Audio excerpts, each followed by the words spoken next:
The Florence Griswold Museum in Old Lyme has opened its newest attraction in the form of an outside artist trail. It's been named the Robert F. Schumann Artist Trail and has been made possible thanks to a $1 million gift from the Schumann Foundation. The money's been used to restore meadowlands, relocate 2 buildings, as well as enhance a thriving ecosystem of bird, plant, and animal life on the museum site. David Schumann is the son of the late Robert Schumann, who was a museum trustee.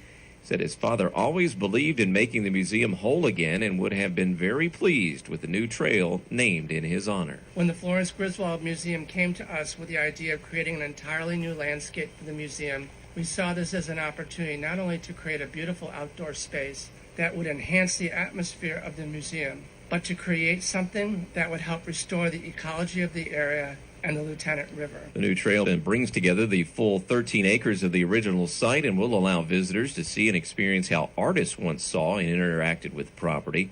The museum in Old Lyme receives 80,000 visitors a year as both permanent and temporary art collections and is known as the home of American Impressionism.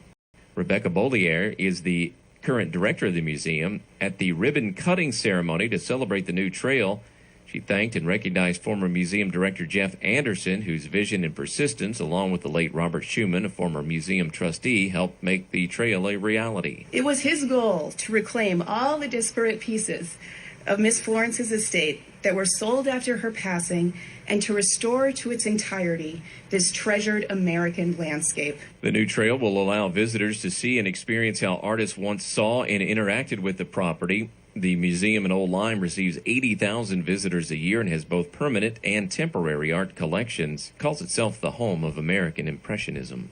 Bonnie Riemschneider is the first selectman of Old Lyme and was at the ribbon-cutting ceremony yesterday to celebrate the milestone. When people think of Old Lyme, they think of art, but they also think of the environment and the stewards of our community that protect the environment. And here's another gorgeous example of it. The new trail will allow visitors to see and experience how artists once saw and interacted with the property in its original form and its forgotten corners, edges, and hedgerows.